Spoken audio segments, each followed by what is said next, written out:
there to be another Graham Parsons. There were folks in that kind of who came out of Uncle Tupelo, came out of Whiskeytown, and really loving these kind of bands, and just kind of wanted to do a fix. I don't necessarily think it had anything to do with your music, but one thing I find interesting is now there are young artists you speak to who claim that you are their influence. The same way you speak about bands you loved in the 80s and bands in the 90s and bands now, there are a number of groups who claim you as their largest influence. Who are these people? I mean, Jason Isbell would be the one to come, for example. I mean, he's spoken highly about you. He has his own thing. But he posts up videos of you and posts up albums, your album covers on his Instagram, and talks about how much you mean to him. I don't have Instagram. Well, yeah, if you ever get it, you'll see that Jason Isbell has those photos. I was just wondering. I've been washing my hands like twice as much as normal, so I don't catch Instagram. But how does it feel? How does it feel to be influencing these people the same way that these artists once influenced you? Well, it's just, I don't know. It's like one step closer to eating their souls.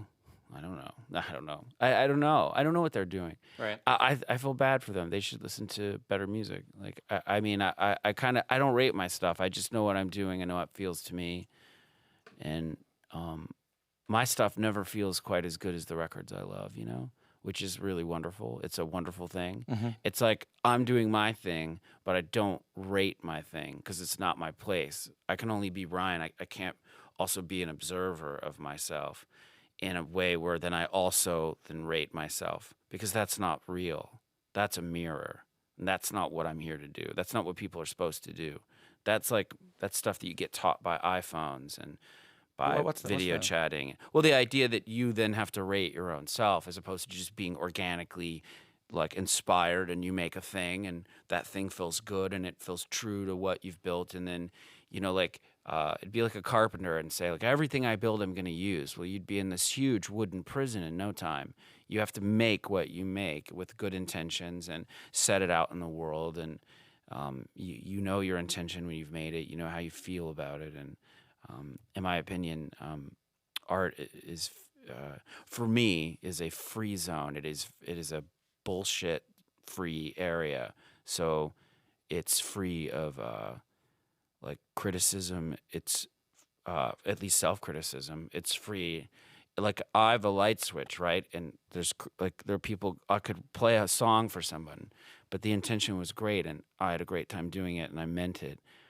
And if somebody wants to go over and flip the switch on what I just did, like they're just going to find the rectangle. There's no switch there. There's nothing there. They can't say anything about it to me, like, because it happened. It's done. It's over. And that to me is part of this way that I think I get to new work, and I don't have to interest myself in late style or early style or self-comparison or self-criticism. Is I don't believe in that mirror. Do you mind singing the old songs still when you play live? I love them. Some of them I think I love them more now than I ever did. In fact, some of them I think I get them right now. Like I actually hear the nuance in them that I was looking for before.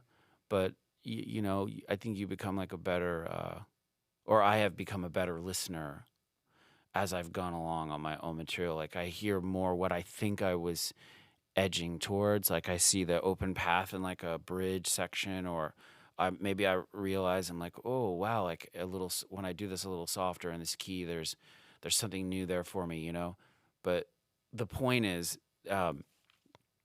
the journey of like music for me, like the artistry, or this sounds like Dylan, or this sounds like Tom Petty. That's all good stuff, right? Because those people do exist, and they really did make music.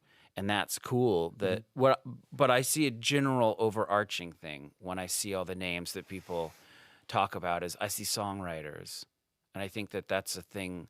Like songwriters that don't have a niche or a gimmick. Tom Petty had no gimmick. He just was this guy. Right. He wrote songs. Yeah. Bob Dylan for quite much of his career was like you couldn't pigeonhole him. He was just like, I'm just this weirdo. I'm making all these songs, and there really was no gimmick. And then, Graham Parsons, for the most part, even though he did quite a lot of covers, he was like, I'm this big baby man and make this music. And yeah.